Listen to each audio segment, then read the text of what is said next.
रसूलपुर में आज बहुत गहमा गहमी वाली शाम थी। पूरा बाजार खचाखच भीड़ से भरा हुआ था। क्यों ना हो, कल होली जो थी, सारे लोग खरीदारी में लगे हुए थे। पंडित जी के घर पर भी ऐसा ही माहौल था। पकवानों की तैयारियां चल रही थी। कुछ के तो खुशबू आज शाम से ही मिलने शुरू हो गए थे। खुशबू ने माहौल को और मादक बना दिया था। पंडित जी गांव के नामचीन व्यक्ति, ईश्वर की बड़ी कृपा थी उन पे।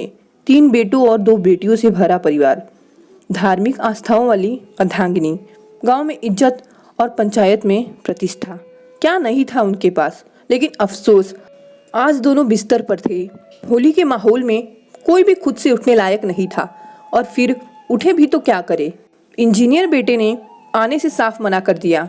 जिगर के टुकड़े कहे जाने वाले सबसे छोटे बेटे ने हाल ही में अभी अमेरिकी नौकरी कर लिया था, लिहाजा जब तक ग्रीन कार्ड होल्डर हो ना जाता उसका आना मुमकिन नहीं। बेटियां ब्याही जा चुकी हैं, अब वे अपने ससुराल की शोभा थी।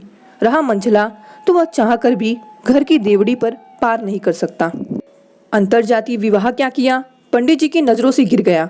वही रसूलपुर में रहकर कचहरी में मुंशीगिरी का काम करता, दौलतमंद और इतने प्रतिष्ठित परिवार का बेटा गरीबी में जिंदगी गुजार रहा था, पर उसने अपनी जिम्मेदारियों से कभी मुंह नहीं मोड़ा। भले माता पिता से दूर किराए के मकान पे रहता, पर पंडित और पंडिताइन की देखभाल भी करता। वे अपने इस बेटे के कर्मों से चिढ़ते थे, पर सच भी यही था कि बिस्तर पर पड़े पड़े इसी बेटे के सहारे जिंदगी के अंतिम दिन काट रहे थे। जिन बेटों पर पंडित जी ने आजीवन गुमान किया, उनमें से एक भी आज इस अवस्था में उनके पास न था। पंडिताइन तो आखिर में माँ ही थी। नौकर चाकर से भरे पूरे परिवार में मंझला बेटा एक नौकर की जिंदगी ही जी रहा था। भूले भटके पंडिताइन को भी लगता था कि परब के दिन मेरा बेटा और उसका परिवार कैसे मनाएंगे। बेचारा किस हाल में होली मनाएगा। अपने दोनों बेटियों के लिए कपड़े खरीद भी पाया होगा कि नहीं। मंझली दुल्हन को नई साड़ी भी दिला पाया होगा या नहीं।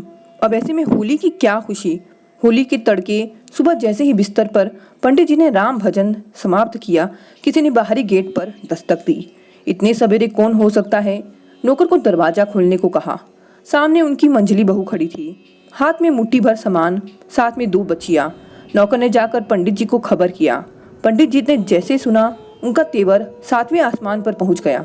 नौकर से बोला, पूछ तो रमुआ, किस लिए आई है, वो भी आज के दिन। होली में कुछ चाह रही है क्या। पंडिताइन ने मामले की गंभीरता को समझा और रामू से बोली, जा पहले अंदर ले आ दुल्हन और बच्चियां सबको। इनको कुछ नहीं बूझता है।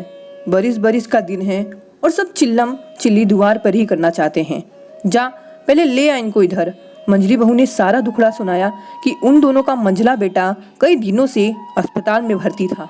खून की उल्टियां आ रही थी उसे। अब जब पैसे खत्म हुए तो बहू उनके पास कुछ मदद को आई थी।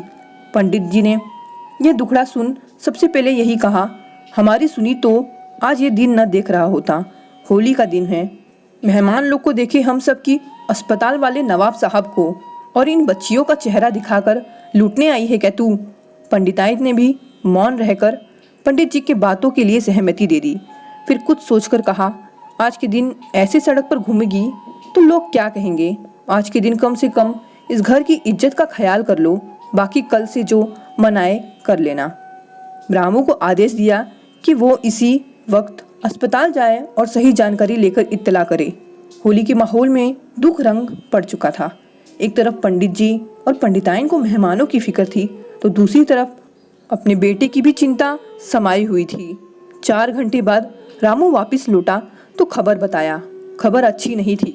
डॉक्टर लोग हाथ खड़ा कर चुके थे। मंझले बेटे को बचाना अब संभव नहीं था। टीबी अपने चरम पर उसकी जान लेने के लिए आमादा थी। पंडित जी ने यह बात और किसी को न बताने की रामू को कसम दी। होली की शाम जैसे तैसे बीती।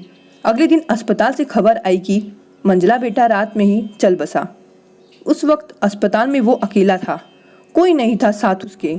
घर पर जब उसकी लाश आई तो पता चल रहा था कि औपचारिकता ही बाकी है। बेटे का अंतिम संस्कार तो शायद उन दोनों ने उसी दिन कर दिया जब उसने अंतरजातीय विवाह किया। आसपास के लोग भी कुछ बोलने की स्थिति में नहीं थे। पंडित जी की सबसे छोटी पोती ने पूछा, माँ, बाबूजी को यहाँ क्यों लाए हो, अपने घर चलो ना, यहाँ हमारा कुछ नहीं। मंझली दुल्हन ने बेटी को जवाब दिया, बिट्टू यहाँ पहले भी कुछ नहीं था हमारा और आज भी नहीं है, पर जो इनका है तुम्हारे दादा और दादी का, उसे लौटाने का काम हमारा ही है। इन्हें इनका बेटा लौटाना भी तो जरूरी है। मोहल्ले वाले सारा तमाशा देख रहे थे। कहीं कानाफूसी भी चल रही थी। बातें हो रही थी कि बेटे का कैसा विरोध कर दिया पंडित जी ने कि आज बेटा उनका वापस तो आया पर बिना प्राण के। क्या नहीं किया इस बेटे ने इन बूढ़े बुढ़िया के लिए। आज देखो जान तक निकाल कर दे दिया। इनको देखो एक सिकन नहीं है चेहरे पर। परमात्मा ऐसे माँ बाप शत्रुओं को भी न दे। मंजली दुल्हन अपनी बेटियों के साथ लाश को वहीं छोड़कर निकल गई। फिर किसी ने उन तीनों को दोबारा नहीं देखा। आशा करती हूँ आप सभी को ये कहानी पसंद आई होगी। अगर आपको ये कहानी पसंद आई तो प्लीज़ मेरे चैनल को सब्सक्राइब करें। धन्यवाद।